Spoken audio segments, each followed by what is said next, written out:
الله أكبر الله أكبر الله أكبر لا إله إلا الله الله أكبر الله أكبر ولله الحمد الله أكبر الله أكبر الله أكبر لا إله إلا الله الله أكبر الله أكبر ولله الحمد. أعوذ بالله من الشيطان الرجيم. بسم الله الرحمن الرحيم. الحمد لله رب العالمين، ثم الصلاة والسلام التامان الأكملان على حبيبنا محمد صلى الله عليه وسلم وعلى آله وأصحابه وكل من سلك مسلكه إلى يوم الدين. أدعو بفهم ولون ọba tí ọpẹ́ tọ́ sí, ọba tí ọpẹ́ yẹ, Ọlọ́run tí ń darí gbogbo ayé, òun náà là ń fún ní ọpẹ́. Ara ìmoore Ọlọ́run náà ni àkókò tí a ń bẹ ìdọ́lọ́run fún aláǹfààní àti lè máa bẹ láyé, tọ́lọ́run sì fún aláǹfààní àti lè máa sọ̀rọ̀ ká sì máa gbọ́ ara wa. Oore ńlá lélẹ́yìí, àkí Ọlọ́run kò ṣe lórí ẹnì kọ̀ọ̀kan wa. Àwa tọrọ àlékún ìkẹ́ tí ó pọ̀ fún òjíṣẹ́ ńlá Ànábì wa Muhammad sallallahu alayhi wa sallam. Ọlọ́run bá wa pé gbogbo ohun tí ń jẹ́ ìkẹ́ àti ìgẹ̀ àtàánú rẹ̀ ọlọ́mọsá bá wa pé lé lórí. Látòrí Ànábì wa Muhammad sallallahu alayhi wa sallam, ìdórí àwọn sọ̀hábà rẹ̀ bí wọ́n jọ ṣe wà lẹ́sìn Islam, àwọn ọmọ ni, àwọn aya ni, àwọn tàbíìn, fi á lórí gbogbo àwọn òbí ẹnì kọ̀ọ̀kan wa tí wọ́n rìn lórí ìlànà ẹ̀sìn Islam tí wọ́n sì tán síbẹ̀. Àwọn àfáà wa ni, àwọn ọ̀gá wa ni, àwọn olólùfẹ́ wa, Ọlọ́run jẹ́ kálíkìyámọ̀ yẹ wọn. Ọlọ́run tí ó ní ìkẹ́ lọ́dọ̀ bá wa ṣe wọ́n lẹ́ni ìkẹ́, bá wa ṣe wọ́n lẹ́ni ìgẹ̀. Àwa kíra wa gbogbo wọn tó kù tí a ń bẹ láyé, agbé okú wa látòrí àwọn òbí wa tí wọ́n kú ńlẹ̀, tí wọ́n bí ẹnì kọ̀ọ̀kan wa, Ọlọ́run àlàáfíà ara tó péye, ìfọ̀kànbalẹ̀ Ọlọ́run sábà wa ṣe fún wa. Àwọn àfáà wa tí wọ́n kọ́ wa tí wọ́n ń bẹ láyé, àánú Ọlọ́run, ìkẹ́ Ọlọ́run, ààbò Ọlọ́run yóò máa bẹ pẹ̀lú ẹnì kọ̀ọ̀kan wa. Kí á dórí àwọn ọlọ́lá wa Fadilati Sheikh Dr. Abdulhamid Shittu Thani Alawo, Ọlọ́run bá wa kún yín, Ọlọ́run bá wa pẹ̀lú yín. Ya dórí àwọn bàbá wa Fadilati Sheikh Al-Mushrif Al-Doctor tí wọ́n darí wa lọ́sàn lórí Sunna TV, ẹni ọlá, ẹni yẹni karama, Fadilati Sheikh Al-Doctor Abdulrahim Shittu Thani, Ọlọ́run bá wa kún bàbá, Ọlọ́run bá wa pẹ̀lú yín, àránṣẹ́ Ọlọ́run àtìlẹ́yìn Ọlọ́run yóò máa bẹ pẹ̀lú yín. Àwa kí àwọn tí wọ́n jẹ́ olùnáwó gbóhùn tí Ọlọ́run bùn wọn lárísìkí lẹ́mìí sórí pé kí Sunna TV máa bẹ lórílẹ̀-èdè ìlú wa Benin fún àwa oníyòòbá káàró jíire. Àkí àwọn ọlọ́lá wa náà, Fadilat Alhaj Abdulrazak Saka Sefu Àríkọ́ṣe, ọlọ́mọsábà wa kún yín. Gbogbo ìtẹ́nà yìí ẹ̀nà nítorí ká ẹ lè rí àánú Ọlọ́run ní padà lẹ́yìn yín, nítorí ká ẹ lè rí ààbò Ọlọ́run ní padà lẹ́yìn yín, nítorí kọ́lá yín máa lékún, ọlá yóò sì máa lékún, àlàáfíà ara ìfọ̀kànbalẹ̀ tẹ́ fi ṣiṣẹ́ sí Islam náà pẹ́ títí. Ọlọ́run mọ́sàbá wa jogún rẹ̀ fún yín, látòrí yín fi dórí àbúrò yín Alhaj Ẹniọlá Sheikh Musa Sefu Saka Àríkọ́ṣe, Ọlọ́run mọ́sàbá wa kún yín. Àwọn náà wọ́n jẹ́ amúgbátẹrù yín lórí pé kí Sunna TV máa lọ kó mọ́ dúró, Ọlọ́run má jẹ́ ó dúró láyéláyé. Àpadà sí láburú tí ó dé tẹ́ ní nàmá, Ọlọ́run ní fi kàn yín. Gbogbo ohun tí ń yẹ bí yín pátá, Ọlọ́run ní jẹ́ ọmọ nira. Òfò ayé, àdánù ayé, wàhálà ayé, Ọlọ́run ní ṣe tiwọn. Àwa kí gbogbo àwọn tí wọ́n ń ṣiṣẹ́ tí wọ́n ń gbóhùn wọn sáfẹ́fẹ́ lágboolé tá ń bẹ yìí, Ọlọ́run bá wa kí yín. èyí tẹ́ ń ṣe yìí ọ̀kan ló jẹ́ nínú yípẹ́ ìjẹun sí ojú ọ̀nà Ọlọ́run àlàáfíà ara tẹ́ fi máa ṣe ìfọ̀kànbalẹ̀ tẹ́ fi máa ṣe arísìkí tẹ́ fi máa ṣe Ọlọ́run jogún rẹ̀ fún yín àìrọ́jú àìráyè Ọlọ́run ìjọba ẹni lórí iléeṣẹ́ yìí àwa kí gbogbo ẹ̀yin ọmọ ẹ̀yà wa nínú ẹ̀sìn Islam tẹ́ ń wò wá tẹ́ ń gbọ́ wa tẹ́yìn náà ń dẹ́tí gbọ́rọ̀ Ọlọ́run àti súnà Ànábì wa Muhammad sallallahu alayhi wa sallam àkí ẹnì kọ̀ọ̀kan yín gbogbo ohun tí ń yẹ àlàáfíà lọ́dọ̀ Ọlọ́run bá wa yọ̀ǹda rẹ̀ fún yín gbogbo ohun tí ń yẹ ìfọ̀kànbalẹ̀ Ọlọ́run bá wa jogún rẹ̀ fún yín ẹ̀yin náà ní mọ̀ṣí ẹ̀ ní mọ̀nira ẹ̀ sì ní rí dààmú àkí yín pé assalamu alaykum wa rahmatullahi wa barakatuh. Etí àmúwá sí etí gbọ́ ẹ̀yin ọmọ ìyá wa ní àyájọ́ ti tòní yóò dá lórí al-kasbul halal wa atharuhu fi hayati al-fardi wal mujtama'i. Ọpẹ́ ni fún Ọlọ́run tá a bá ń bẹ láyé níkẹyìn tọ́lọ́run pa wá láṣẹ tí ń sọ fún Ànábì wa Muhammad sallallahu alayhi wa sallam nínú al-Qur'an al-Karim tó ní wa ma khalaqtul jinna wal ins illa liya'budun ma uridu minhum min rizqin wa ma uridu an yut'imun. Ọlọ́run ní kẹ́yìn tí Ọlọ́run ti dá wa sórílẹ̀ èèyàn ní àlìjànú ni òun dá wa pé tẹ́ bá ti dáyé ẹ máa sinmi Ọlọ́run ẹ ní kankan tẹ́ ṣe inú ayé ló tayọ pé ẹ sá lọ jọ́sìn fún èmi Ọlọ́run ọba Allah. Èmi tí mo jẹ́ pé ìkan ṣoṣo ni mo jẹ́ nínú ọlá ìkan ṣoṣo ni mo jẹ́ nínú yìí ìkan ṣoṣo ni mo jẹ́ nínú ayé ìkan ṣoṣo ni mo jẹ́ lálkìyàmà. Bọ́lọ́run bá ń jẹ́ Ọlọ́run èmi náà ni nígbà ayé ò bá sí wọn èmi náà ni Ọlọ́run ní ẹ kọjá sínú ayé yẹn wá sí mi Ọlọ́run ọba Allah. Ọlọ́run ní tí ẹ bá ti wá jọ́sìn fún mi kí lẹ́ jẹ kí lẹ́ mu kí lẹ́ nà kí lẹ́ lò ẹ bọ́ sórí ìrìn ẹ̀ mọ́ wa. Gbogbo kìíní ma uridu minhum min rizqin wa ma uridu an yut'imun. Ọlọ́run ọba Allah ọkọ̀ jẹ́ ní táàmù fún lóúnjẹ ó rọrọ̀ ju ẹni táàmù sọ pé ebi ń pa Ọlọ́run lọ kábíyèsí Ọlọ́run ọba Allah. Ọlọ́run ní òun nídìí bùkátà kankan lọ́dọ̀ yín pèlèntàsẹ́ máa wá rìn ní Ọlọ́run ọba àlekè ọlá lọ́wọ́ nípa jíjẹ nípa mímu nípa níná nípa lílò. Níkẹyìn tọ́lọ́run dá wa gbogbo èèyàn wọ̀nyá wa nǹkan kan náà láfi ṣayé bàbá ṣẹ̀sìn tẹ̀sìn ó fi dán mọ́rán tára wọ́n balẹ̀ tínú wa dùn tá a fi lè fẹ́yàwó tá a bímọ tá a fi ṣe ohun tí wọ́n ń ṣe láyé àfi ká wá ọ̀nà arísìkí ìjẹ̀mú wa lọ. Arísìkí ìjẹ̀mú yìí tá a bá wo lóde òní nǹkan kan ni tí ń dá wàhálà ńlẹ̀ láwùjọ gbogbo àwa mùsùlùmí pàtàkì jùlọ mo fẹ́ dà nínú ayé ọ̀nà tá a máa ń wá gbà tá a fi máa ń lọ wá síkì yìí náà la gbọ́dọ̀ ṣàlàyé fúnra wa pé al-kasbul halal ẹ dákun tá a bá fẹ́ wọ́n tá a jẹ nínú ayé tá a dà nínú ayé ẹ jẹ́ wa gbọ́ ọ̀nà tó tọ́ ọ̀nà tó dáa ọ̀nà tí Ọlọ́run ọba Allah tó nífẹ̀ẹ́ sí. Nítorí kí ni ewu ni fún mùsùlùmí tó bá lọ tayọ ọ̀nà míì tó bá ti yàtọ̀ sí ọ̀nà halal tí fi ń wá ohun tí ó fi jẹ tí ó fi mú nínú ayé ewu ni fún. Wíwá jíjẹ mímu níná lílo wa nínú ayé gba ọ̀nà tó tọ́ tá a bá wá bẹ́ẹ̀ ipa onímọ̀ ńlá sára ẹni kọ̀ọ̀kan ipa onímọ̀ ńlá sáwùjọ a gbọ́dọ̀ ṣàlàyé rẹ̀ fúnra wa. Òjíṣẹ́ ńlá Ànábì wa Muhammad sallallahu alayhi wa sallam ń sọ ó ní ya'ti ala an-nasi zamanun la yubali al-mar'u ma akhadha minhu amin al-halali aw min al-haram.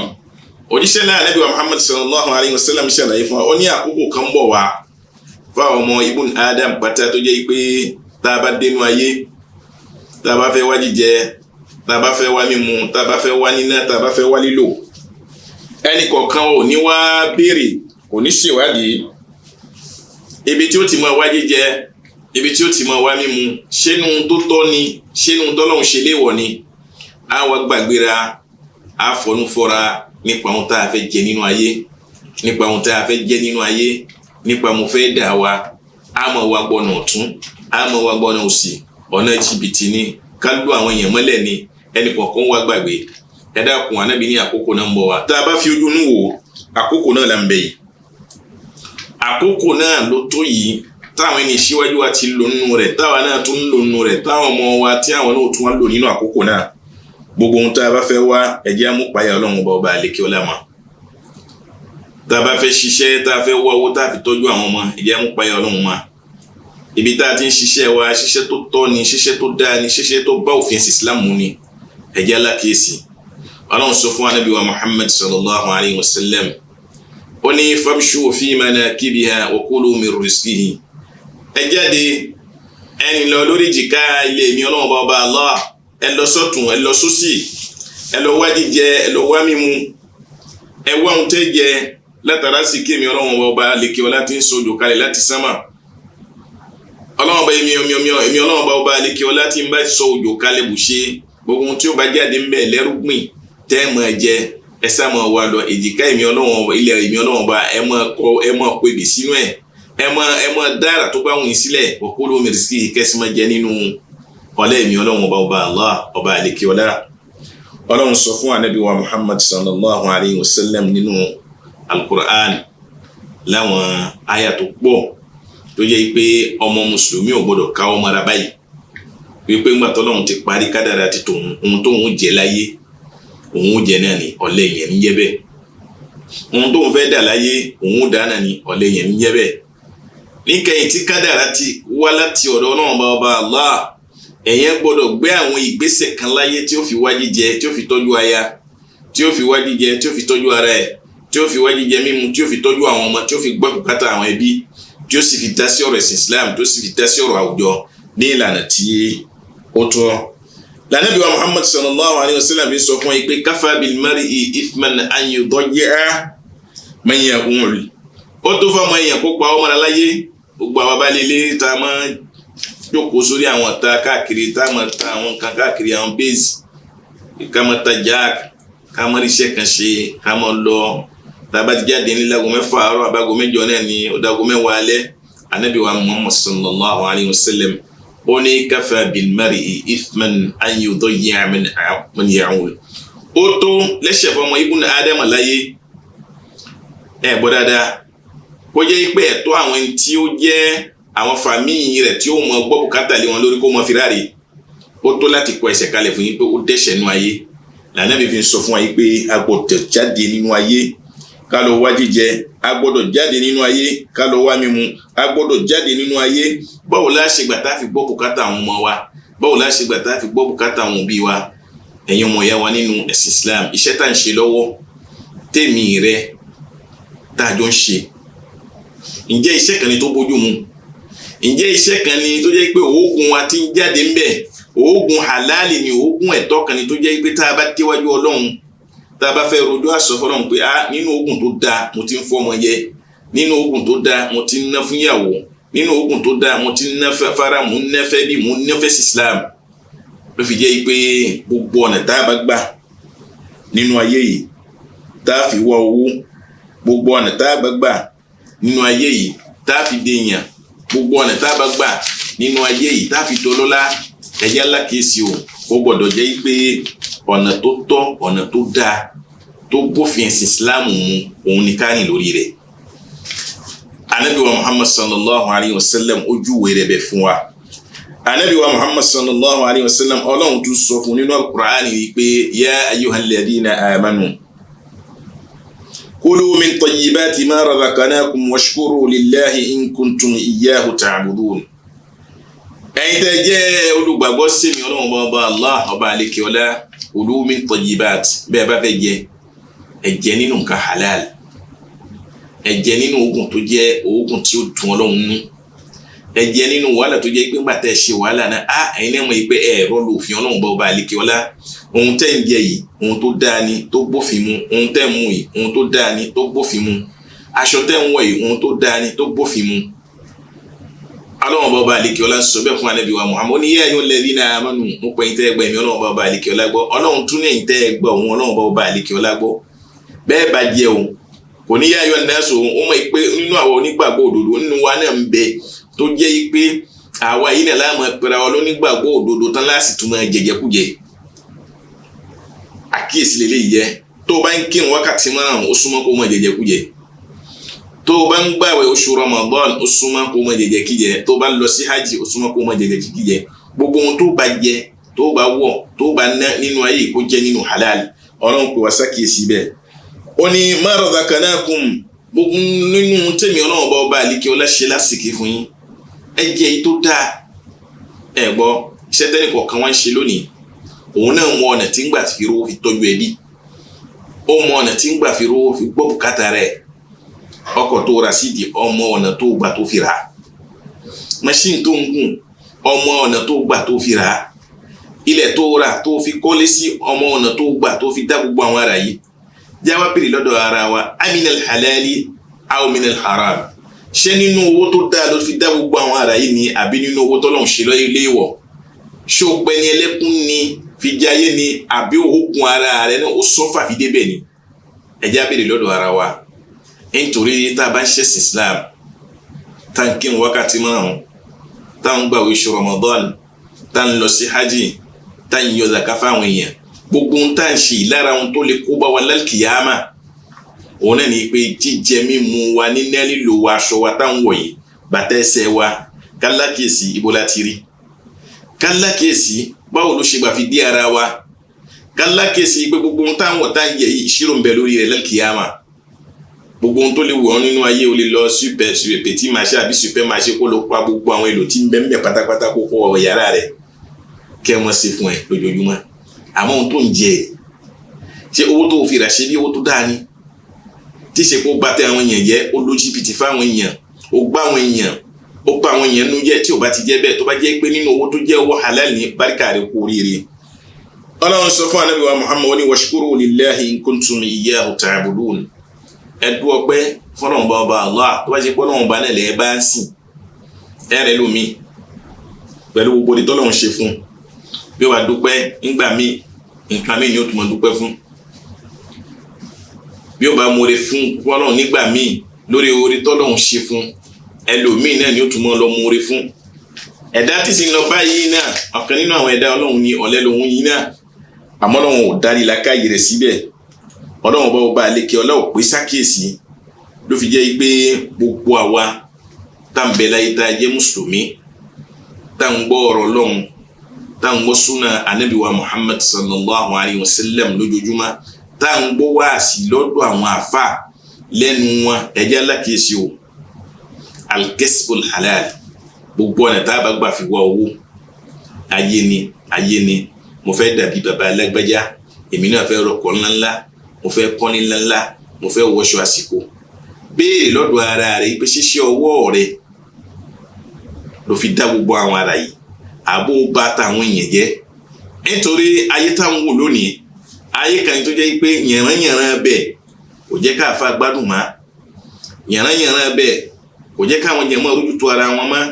yànrányànrán bẹ́ẹ̀ èmi náà fẹ́ dà mo fẹ́ dà, èyí tá a gbé níwájú tá ń lò, èyí tá a kó síwájú lówó, a fẹ́ wá ṣèwádìí pé ṣé owó kan ni tó du Ọlọ́run bá ọba aláàánú,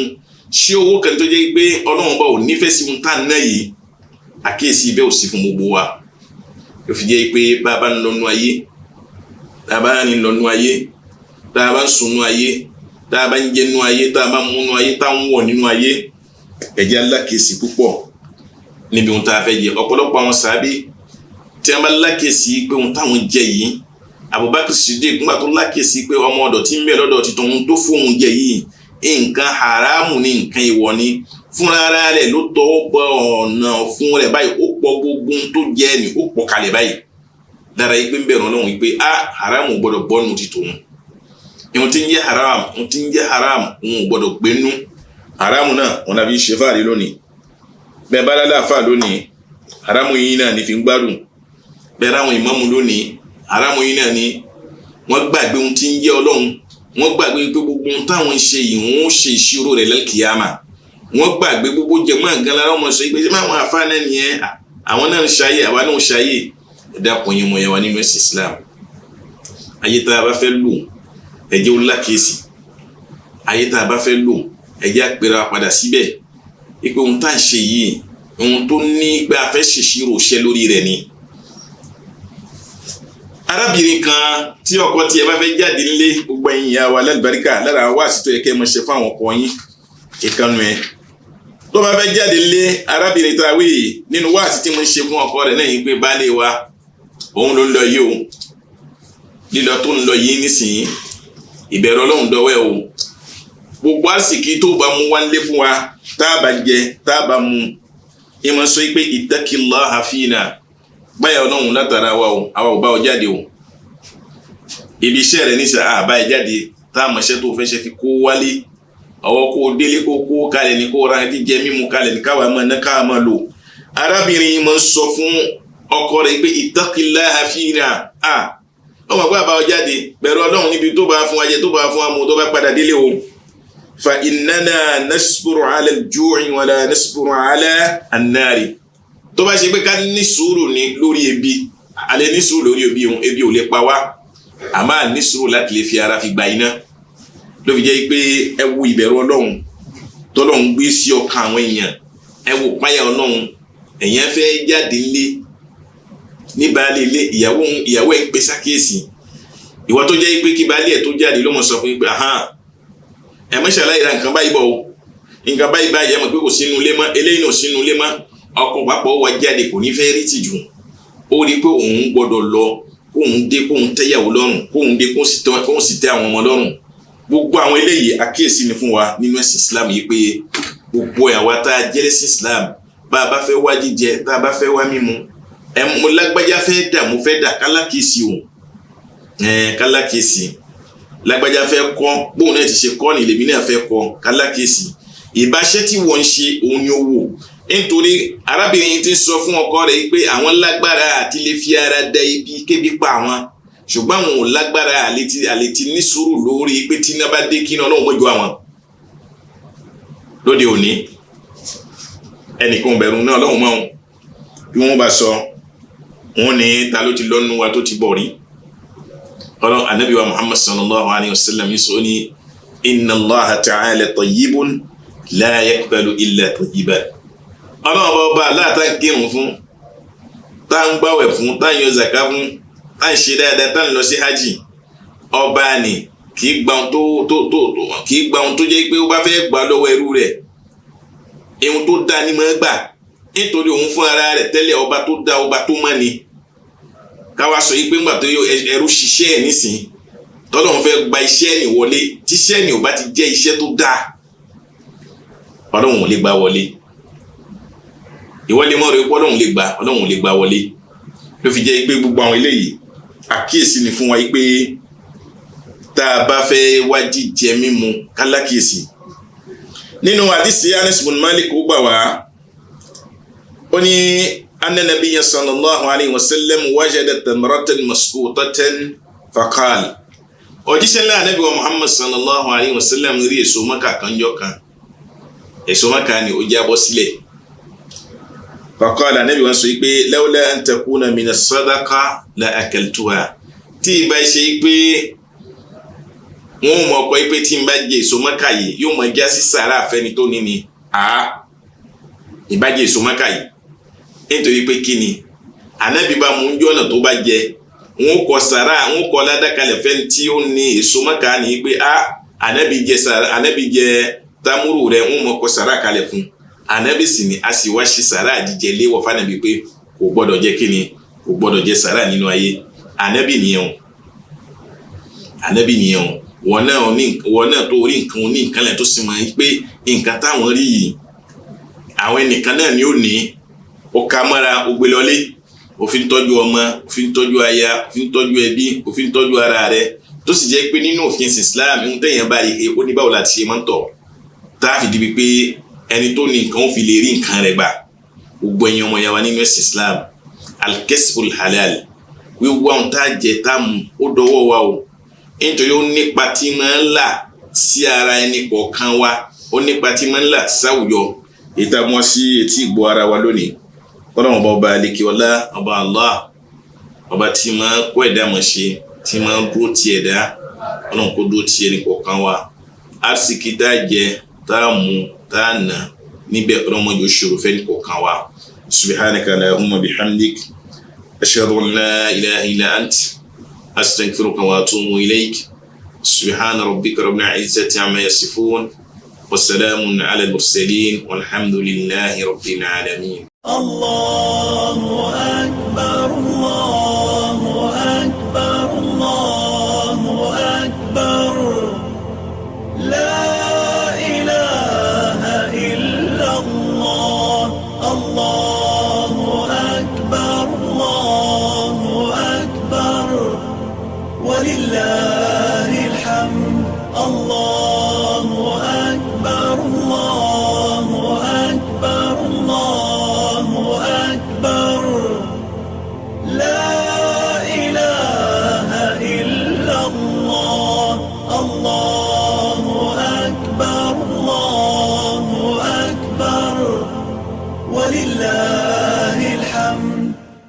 Naam, gẹ́gẹ́ bí ìdánilẹ́kọ̀ọ́ tí a ń bá ń lọ lórí al-kasbul halal wa atharuhu fi hayati al-fardi wal mujtama'i. Ìwà jíjẹ mímu wa gba ọ̀nà tí ó tọ́ tí Ọlọ́run bá ọba àlékè ọlá tó yọ́nú sí táwọn náà mọ̀ ìpè ákìní ìta bá jẹ àti ìṣẹ̀lọ́run bẹ́ẹ̀ èyí ń nẹ́lẹ̀ sí Islam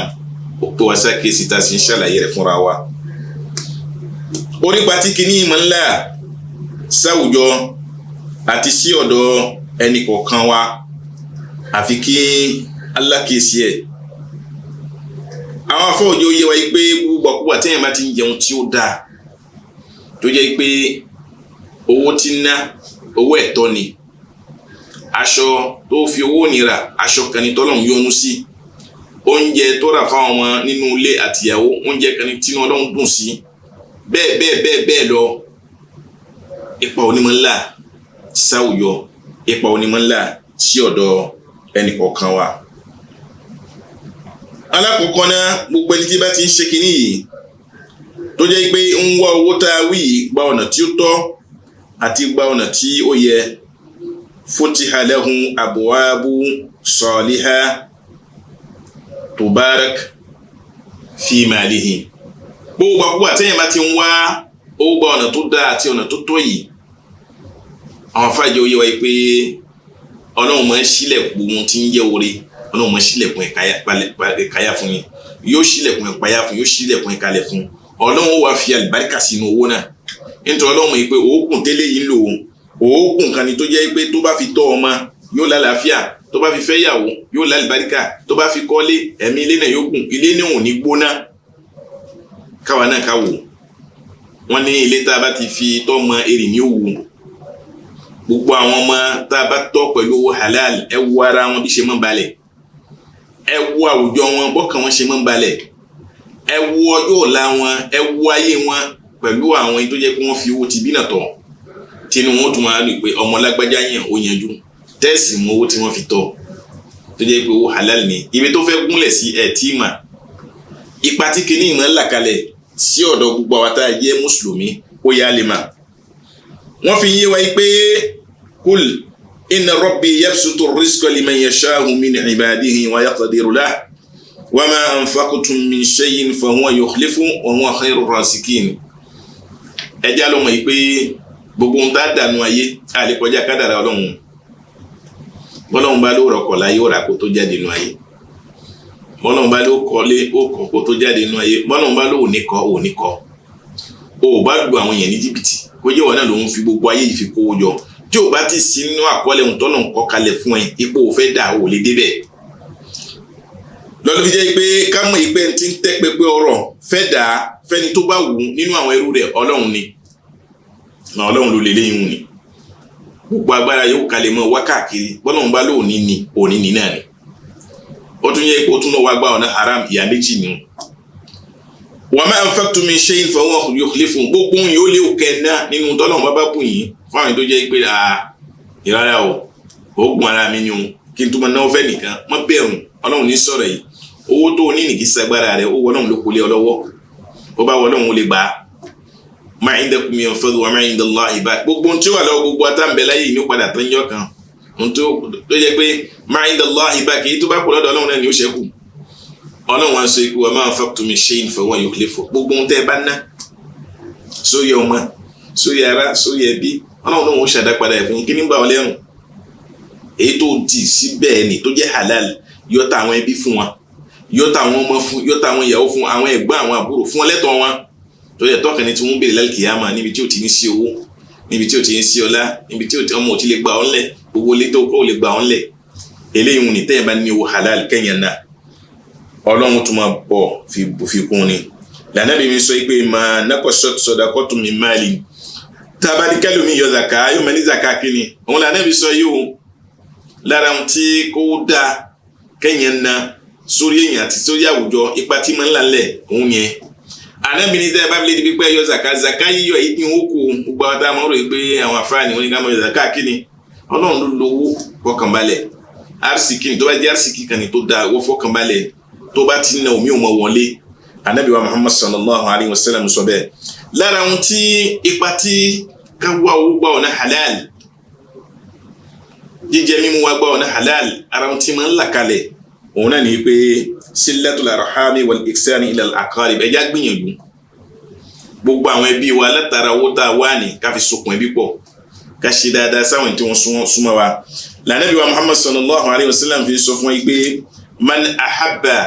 an yubsata lahu fi rizqihi wa an yunsala fi atharihi falyasil rahima ẹni máa ń fẹ́ kọ́lọ́hún lékún àtìkí rẹ̀ kọ́lọ́hún tẹ́ pẹpẹ àtìkí sọ́dọ̀ ẹ̀ kọ́kẹ́ yẹn balẹ̀ nígbà ní lórí ìbàyí tó bá ní ẹ̀gbọ́n dáadáa kọ́kẹ́ yẹn balẹ̀ lórí ìbàyí tẹ́yìn bá ní anabi wa Muhammad sallallahu alayhi wa sallam tí sì ń fẹ́ tó jẹ́ pé kẹ́mi rẹ̀ kùn sínú tún ní pẹ̀lú fọkànbalẹ̀ pẹ̀lú fàyàbalẹ̀ anabi ni ó sokùn ẹbí pọ̀ tó bá ti sokùn ẹbí pọ̀ owó òní tó ní yóò máa lápá rere láàrin ẹbí àdúrà ni wọ́n máa ṣe fún ń bẹ láyé alágbájá ọlọ́run yóò máa dáa fún kò sí láyé má n ò lè gbàgbé ẹ̀ nínú tàn àmọ́ bàtà kò lọ́wọ́ ta láàrin na tó jẹ́ pé a máa ní káwọn náà lọ ṣe wàhálà oògùn ara títa wọn ni oògùn mélòó lóògùn náà ti ń bẹ lára rẹ tẹ́lẹ̀ àkíyèsí lélẹ́yìí pé gbogbo ohun tá a níyì ẹjẹ́ àna kó lè bí ìparí lára gbogbo àwọn ọmọ wa kó lè fi kókó wárí sára àwọn ọmọ wa lára nǹkan tí kìíní ìfẹ́ dálẹ̀ lálkìyàmà gbogbo àwọn tá a kó lọ́wọ́ tó bá jẹ́ pé owó wa ó halal ni wọ́n ní daliluna ala sharfi nufus bí wọ́n náà pàpà bá ṣiṣẹ́ tó rí pé iṣẹ́ tó ń ṣe yìí òun ò lu jìbìtì fẹ́ yàn iṣẹ́ kan ni tó má ìtọ́ka kan ni tó jẹ́ pé mo fún ẹ̀mí ní iyì yóò fún ẹ̀mí ní ìfọ̀kànbalẹ̀ ẹ gbọ́ dáadáa ìwọ náà ń rìn ó yan fanda àwọn ọmọ ẹ̀ ó mọ ipò tó ń fi tọ́jú wọn yìí àwọn ọmọ yìí gbọ́dọ̀ yẹ ọlọ́run ṣọba alábòsí wọn gbọ́dọ̀ lálùbáríkà ọlọ́run ṣọba alábòsí nítorí oògùn tó mú fi ṣe ní oògùn gidi ni wa sababun lil baraka fil jismi wal umr wal mali wal ahli wal aulad okùn fa àlùbáríkà ni ó jẹ sára àwọn ọmọ rẹ̀ mo sọ tẹ́lẹ̀ àwọn ọmọ tí wọ́n bá fi owó dáadáa fi tọ́ ẹ wò wọ́n ilé tí wọ́n bá fi owó dáadáa fi kọ́ ẹ wò lẹ́nì ẹ gbọ́ machine tó rà tó jẹ́ owó dáadáa ni wọ́n náà wò ọkọ̀ tó rà tó jẹ́ pé owó dáadáa ló fi rà tí ṣe pé ó gbáyàn wọ́n náà wò àlùbáríkà yóò wọnú ẹ̀ ọkọ̀ onímọ̀ para lé mẹkànísẹ́ lójoojúmọ́ àwọn yóò sì ní mọ̀ jí nǹkan yọ nínú mọ́tò àbí nínú kẹ̀kẹ́ àwọn olè ò sì ní gbé mọ́ ọ lọ́wọ́ wọ́n gbé tẹ́lẹ̀ nígbà tó yẹ kó tó fi rà tẹ́lẹ̀ ò dáa ọkọ̀ ni yóò mọ̀ parẹ́ lójoojúmọ́ náà ni àbí kádàn ò dé bá kó múná nígbà tó jẹ́ kó tó fi rà ò dáa àwọn yóò wọn kébù sí pé lágbájá báwo ló ti rí òun yóò yẹ ẹni tó jẹ́ pé òun fún ara rẹ̀ mọ̀ ìṣẹ̀lẹ̀ tó ṣẹlẹ̀ sí ni yóò yẹ sí ló fi jẹ́ pé gbogbo àwọn kìíní ohun tí máa ń là sí pa ara ẹnì kọ̀ọ̀kan àtàwùjọ wa òun ní kálákìyèsí tó à ń bí àwọn ọmọ lónìí àwọn ọmọ tá à ń bí òun lẹ́sẹ̀ kan òun àwa ti bí wọn náà kí la fi ń tọ́jú wọn àwọn ọmọ ẹjẹ́ gbìyànjú kó jẹ́ pé òun tá a fi tọ́jú ọmọ kó jẹ́ nǹkan halal tẹ́bi pọ́ ọmọ ni yóò lálùbáríkà nínú ayé yóò jẹ́ ọmọ dùnú yóò jẹ́ ọmọ yìí yóò sì jẹ́ ọmọ òwò lára ohun tí kìíní ìmọ̀ ńlá ńlẹ̀ náà ni pé innal kasba tayyib wa infaqahu fil wujuh at-tayyiba najatun fid dunya wal akhirah kẹ́yìn gbìyànjú ó gba ọ̀nà tí ó dáa ẹ̀gbọ́n dáadáa ó wá ọ̀nà tó dáa ó sì wá nà síbi tó dáa lára ohun tó lè kóyọ láyé àti lálkìyàmà ni ọ̀pọ̀lọpọ̀ àwọn èèyàn wọ́n ń wòye pé a gbọ́dọ̀ sí Ọlọ́run ó ṣe ó sì sí Ọlọ́run àfi kẹ́yìn dọ́gbọ́n sí kẹ́yìn lè rọ́lọ́run sí pẹ̀lú fọkànbalẹ̀ wá gbọ́ hadith Ànábì wa Muhammad sallallahu alayhi wa sallam nípa ohun tí ó fẹ́ ṣẹlẹ̀ lálkìyàmà ṣòwò táwọn wá láyé ẹjẹ́ àwa owó nígbà ọ̀nà tó tọ́ ẹjẹ́ àwa owó nígbà ọ̀nà tó dáa Ànábì jẹ́ oyè wọn ní la tazul qadama ibni adam yawm al-qiyamah inda rabbi hatta yus'ala an khamsin níjọ́ abá déwájú Ọlọ́run ọba Allah ọba àlekèọlá ká tó gbégbèsè pé a fẹ́ pé ìdá níwájú Ọlọ́run tó fi lè ráyè lé òun lágbára òun fẹ́ gbégbèsè kó wájú Ọlọ́run lálkìyàmà lọ́jọ́ dúró gbẹ̀san Ànábì ní gbogbo wa pátá wọn béèrè nǹkan márùn kan lọ́dọ̀ wa bó bá lágbára náà ayé tó lè pòórá wájú àwọn èèyàn bíi tọ́lọ́run kọ́ ọba ní kíní kan ó lè fagídí sí kó kú ń bẹ̀ bíi tọ́lọ́run kọ́ lálkìyàmà ìbéèrè márùn-ún wọ́n béèrè lọ́dọ̀ rẹ̀ lọ́jọ́ gbẹ̀ndẹ̀l kìyàmà wọ́n béèrè lọ́dọ̀ èmi náà wọ́n sì béèrè lọ́dọ̀ ọmọ àti bàbá àti ìyàwó àtẹ̀bí àtàrà. alákọ̀ọ́kọ́ an umrihi fima afna gbogbo ọdún tó náà ń bù wá tá ń lò yìí ibo la lo ọdún náà sí ẹ gbọ́ dáadáa 40 ans bó lo lò gbà ó rojọ́ lórí ẹ̀ 50 ans báwo lo lò gbà ó rojọ́ lórí ẹ̀ 60 bẹ́ẹ̀ 70 bẹ́ẹ̀ ó rojọ́ lórí ẹ̀ ẹni lo mẹ́ẹ̀ẹ́dógún náà ni ẹni lógún náà ni òun náà yóò rojọ́ lórí ẹ̀ èmi rẹ nísìnyí wọ́n ṣẹ́ tá a ti ṣe wá lọ sẹ́yìn àtúntí mọ́ gbogbo ṣẹ́ẹ̀nì kọ̀ọ̀kan nínú ọdún kọ̀ọ̀kan nínú ọdún kọ̀ọ̀kan nínú ọdún kọ̀ọ̀kan nínú ọdún kọ̀ọ̀kan ààbò ń wájú ọlọ́run rojọ́ rẹ̀ ká tó kó wájú ọlọ́run lẹ́lẹ́ kíyàmá ó ti wá gbàgbé wọ́n ràn ọ́ létí ọlọ́run ràn ọ́ létí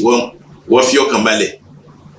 ọdún tó ń lò tó ń ṣànìfẹ́sẹ̀ tó ń lò lórí ẹ̀ṣẹ̀ tó ń ṣànìfẹ́sẹ̀ lórí ẹ̀ṣẹ̀ tó ń ṣànìfẹ́sẹ̀ lórí ẹ̀ṣẹ̀ ọdún ni wọ́n padà béèrè lọ́dọ̀ ẹ̀ lọ́jọ́ gbẹ̀ndẹ̀ kíyàmá pé ànìfẹ́sẹ̀ ọdún báyìí sí báyìí bọ́m̀bì orojọ́ ẹ̀ fáyọ̀ náà ń dọwọ́ wa alákọ̀ọ́kọ́ nù. ẹlẹ́ẹ̀kejì tí wọ́n bẹ wá aṣàbàdé ìfimá abúlá gbogbo àwọn ọ̀dọ́ ẹjẹ́ àlọ́ ọ̀dọ́ wa rí dágbára wa tó kú gbogbo àwọn bàbá wa tí wọ́n ti kọjá lọ tí wọ́n ti dàgbà ni ọlọ́run ó da wọn padà sẹ́yìn láti kíyàmá pé ọ̀dọ́ tẹ́ lò kókó tó dé tẹ́ fi lágbára mọ́ ẹ bọ́m̀bì ẹrojọ́ àwa náà tá a jọ́dọ̀ lónìí àwa náà bọ́m̀bì ẹrojọ́ o nítorí ọlọ́run mọ̀ pé ọ̀dọ́ gbogbo ohun tí ń yé agbára àkókò ní ń bẹ lára wa ká ṣìṣekúṣe àsìkò ọ̀dọ́ ni ká mùmúkùmù àsìkò ọ̀dọ́ ni ká rìnrìnkùnrin àsìkò ọ̀dọ́ ni ká lu jìbìtì fáwọn èèyàn àsìkò ọ̀dọ́ ni ọpọlọ ni mo ń wá fresh débi pé ìwọ náà fẹ́ dáńgbà náà yà ṣọ́ra láti lo àsìkò ọ̀dọ́ ẹ̀ nítorí ó pòun wájú ọlọ́run lálùkìyàmọ̀ ó rojọ́ kó tó débi pé ó pè ní wájú ọlọ́run. ẹlẹ́ẹ̀kẹta tí òjíṣẹ́ ńlá Ànábì wa Muhammad sallallahu alayhi wa sallam sọ ó ní wa an malihi min ayna iktasaba wa fima anfaqa gbogbo owó tó kó sí báńkì àbí tó kó sí ilé ibi tí wọ́n ń tọ́jú owó pamọ́ sí àbí sí nínú ilé rẹ̀ Ànábì ní gbogbo owó tẹ́nìkọ̀ọ̀kan wá ní láti franc títí fi dé mílíà tó ń lò ìbájẹ́ mílíọ̀nù náà ni ń pè ọ́ bó ṣe lè kó pọ̀ tó ní bẹ́ẹ̀ náà ló fi rojọ́ ń wájú ọlọ́run lọ́jọ́ gbẹ̀ndẹ̀l kìyàmà ó bọ̀ ń wájú ọlọ́run pé ọlọ́run ní ibo ló ti rí owó ní ó rojọ́ ibo ló náwó ní sí ó rojọ́ mo rò pé ẹ̀ṣẹ̀ tí o ní owó ìbéèrè tó lówó méjì ni ibi tó ti rí owó yóò rojọ́ bó bá pa àwọn èèyàn lẹ́kún ni ó bá jẹ́ ọ̀nà halal ni yóò kọ́kọ́ rojọ́ ibo ló wà ná sí yóò tún rojọ́ wa madha amila fima alima ìmọ̀tọ́nà ń jogún fún wa bájẹ́ tẹ́lọ̀ náà ni bájẹ́ mẹ́kún náà ni bájẹ́ business náà là ń ṣe ìbájẹ́ kéwì náà ni ìbájẹ́ ìwé yìí náà ni lábá fi ṣe dáadáa àròjọ́ lórí ẹ̀ bá a sì fi ṣe ìkejì náà ni àròjọ́ lórí ẹ̀ ló fi jẹ́ pé gbogbo ohun tí kìíní fẹ́ là sáàrin àwùjọ kọ̀ọ̀kan a gbọ́dọ̀ lákìísí ẹ̀ gbogbo ohun tó fẹ́ là sáàrin àwùjọ kankan a gbọ́dọ̀ pẹ́ra wa sí àkíyèsí nítorí ọjọ́ ọ̀la lára ohun tí kìíní yóò lápá rẹ̀ sára ẹnì kọ̀ọ̀kan wa lálùkìyàmà ló fi jẹ́ pé tí a bá fẹ́ wá owó ẹ̀jẹ̀ lákìísí dáadáa Ànábì wa Muhammad sallallahu alayhi wa sallam ó pè wá sákìísí láwọn àkíyèsí tí ó pọ̀ fẹ́ni tó bá mọ núrò ó tó ṣiṣẹ́ ẹyọkan tó fi rí 1000 francs àbí 2000 lákìísí nítorí gbogbo 1000 francs ni ṣé 1000 ni láti 1 títí dé 1000 ó rojọ́ lórí ẹ̀ ìwọ́n tó wá ní 10 ó rojọ́ ìwọ́n tó wá ní 100 ó rojọ́ ìwọ́n tó wá ní 1 million ó rojọ́ gbówó ẹ̀ bá ṣe pọ̀ sí ló fi rojọ́ wájú Ọlọ́run. Ànábì wa Muhammad sallallahu alayhi wa sallam sọ fún yín pé kákú gba ọ̀nà tó tọ́ fi wá jíjẹ mímu wa ó sàn fún wa ìfọ̀kànbalẹ̀ ní fún wa ẹ gbọ́ dáadáa Ànábì ní yuhsharu al-aghniya'u yawm al-qiyamah 4 firaq gbogbo àwọn ọlọ́lá ayé tó bá dal kìyàmà tó lọ́wọ́ bá kó wọn jọ ọ̀nà 4 ni ó pín wọn sí ìwọ náà tó ń rò wípé òun tí dọ́lọ́lá gbọ́ dáadáa èyí tó kópa mọ́nì níbà díẹ̀ ni ọlọ́lá ni ọ́ tó rọjọ́ lórí ẹ̀ fọkànbalẹ̀ ọ̀nà 4 lọ́lọ́run fẹ́ pín wọn sí lọ́jọ́ gbẹ̀ndẹ̀ kìyàmà alákọ̀ọ́kọ́ rajulun jama'a malan min haramin wa anfaqahu fi haram gbogbo ẹni tó jẹ́ pé kó owó jọ láti ntọ́lóbi tọ́lọ́run ṣe léwọ̀ ibi haram lílu jìbìtì bá táwọn èèyàn ló gbà fi kówó jọ nígbà tó kówó níjọ ó tún ní sí ibi tọ́lọ́run fẹ́ níbi kí wọ́n mú kún mú kí wọ́n máa ṣe ṣekúṣe kí wọ́n dálé aṣẹ́wó lẹ̀ kí wọ́n máa bá táwọn èèyàn jẹ́ ibẹ̀ náà ní tó ná sí tí a máa fẹ́ sọ yóò ní kí ni àwọn ṣayé lọ́wọ́ ni mo ṣayé ìṣó tó bá dal kìyàmà nínú sáfù tó fẹ́ wà lákìsì gbogbo ẹni tó bá di kówó jọ bẹ́ẹ̀ láti bí haram tó sì nẹ́sí bí haram fayuqalu lahum wọ́n mọ̀ sọ fún lọ́jọ́ gbẹ́ndal kìyàmà ìpẹ́ ẹ mọ̀ òṣẹ́ idhabu bihi ila an-nar ẹ mú tààràtà ẹ mọ̀ wọnú náà lọ eléyìí ní kò lẹ́jọ́ kan gbogbo wa táwọn tíyàn ayé títí ń lé wa táwa náà tẹ̀lé àkọ́kọ́ ní ẹ̀ nínú sáfù alákọ̀ọ́kọ́ nínú sáfù ẹlẹ́kẹ̀ẹ́jì rajulun jama'a malan min haram wa anfaqahu fi haram ara àwọn ẹlòmíì ó pa àwọn yẹn lẹ́kún ni wọ́n fi kọ́ mọ́sálásí ó pa àwọn yẹn lẹ́kún ni wọ́n fi mọ́ ara àwọn yẹn lọ Mákà ó pa àwọn yẹn lẹ́kún ni wọ́n fi mọ́ náwó fáwọn afá láti bí haram ní ti kówó ìjọ àmọ́ wọ́n wá ná sí bí halal bí wọ́n tọ́nà fẹ́ ká kọ́ mọ́sálásí ká kọ́lé kéwú ká tọ́jú àwọn èèyàn Ọlọ́run fẹ́ wo ìpìlẹ̀ bí tó wò ní ti kó lọ́lọ́run fẹ́ wò eléyìí ni àwọn party 2 ni Ọlọ́run ní fayuqalu lahum mọ̀ sọ fún yín pé idhabu bihi ila an-nar ẹgbẹ́ ẹ̀dárí ẹ̀ lọ sínú náà òun tẹ̀fẹ́ gbọ́ bí tó ti kú ó jẹ́ party 2 party 3 níbi tí wọ́n tún fẹ́ kó àwọn ẹlòmíì sí inú àwọn ìjọ ẹlẹ́ẹ̀kẹta òun náà ní pé rajulun jama'a malan min halal ẹni tó jẹ́ pé ó bá kówó jọ láti bí halal ó kún ara ẹni ó dààmú ni ayé mọ̀ ìpè ilé yìí ó sọ́fà fi kówó ẹ̀jọ́ ni kò gbáyẹ̀ kó bá táwọn èèyàn jẹ́ ṣùgbọ́n anfaqahum fi haramin ibi tọ́nà òun fẹ́ ló náwó nì sí èyí ń wà ó pọ̀ yóò ní rárá òkè mọ́ṣẹ́ wá sí kan fún oògùn ara ìtọ̀ náà bẹ́ẹ̀ náà ni àmọ́ tó bá dal kìyàmọ̀ tó bá ná síbi tí ó yẹ kó ná sí láyé wa yuqalu lahum idhabu bihi ila an-nar wọ́n sọ fún àmàlẹ́kà pé ẹgbẹ́ ẹjùnú náà Ọlọ́run fẹ́ wo bẹ̀ ìjọ ẹlẹ́ẹ̀kẹta ni ìjọ ẹlẹ́ẹ̀kẹrin òun náà ni pé rajulun jama'a malan gbogbo ẹni bá kówó jọ láyé min halalin láti bí ohun tó dáa ó ṣe wàhálà ni wa anfaqahum fi halalin nígbà tó tún fẹ́ náwó náà ìbẹ̀rù Ọlọ́run bẹ́ẹ̀ ó ná sí mọ́sálásí ó ná sí ilé kéwú àwọn ọmọ òrukàn àwọn aláìní àwọn opó kò dá sí tọ̀rọ̀ lu bíbí tó yẹ kéèyàn lọ́hún sí tẹ́sí Islam pa wá láṣẹ rẹ̀ ó tún ná síbẹ̀ fayuqal wọ́n mọ̀ sọ fún yàn ní pé kífù hadha eléyìí èèyàn gidi ni ó wá wọ́n láti bí halal ó sì ná sí bí halal ẹ̀dá dúró tẹ́lẹ̀ sì dá ọ dúró wàhálà wà tó fi jẹ́ pé owó tó ń yọ lórí rẹ̀ láyé àkíyèsí ńlá ni was'aluhu la'allahu tayya'a bisababi ghinahu fima faradna alayhi ẹ̀dá dúró ẹ béèrè lọ́dọ̀ rẹ̀ lóòótọ́ orí bí níbi halal ó ná sí bí halal ẹ̀mọ́ ẹ béèrè lọ́dọ̀ rẹ̀ àwọn ìbéèrè kan bóyá ó ti fi ohun tí àwọn Ọlọ́run bá pa láṣẹ pé kó ṣe lọ́rọ̀ yàn ó ti fi díẹ̀ ráre ń bẹ̀ bọ́ dáadáa ó fi díẹ̀ ráre ń bẹ̀ àwọn qassara fi salati àbí ńgbà tó débi irun bó ṣe yẹ kó kírun ó kírun àmọ́ owó òní ọ̀rọ̀ òní tó ní kò jẹ́ ó lè kírun dáadáa ó wà lórí irun ní ìrùkún ìgbà tẹlifóònù kò jẹ́ kí ìmáàmù sálámù kó ṣàtáyá ó ti sálámù síwájú ìmáàmù owó nílé ni ó sì kírun Ọlọ́run ni ẹ dá padà wá lóòótọ́ lórí níbi halal ó sì ní síbi halal àmọ́ àwa òfin àwọn Ọlọ́run tá a ṣe lọ́rọ̀ yẹn pé kí wọ́n múṣẹ ihun táwọn Ọlọ́run pa wọ́n láṣẹ pé kí wọ́n ṣe bóyá ó ti fi kan láre ńbẹ ó ti fi kan wọlé ńbẹ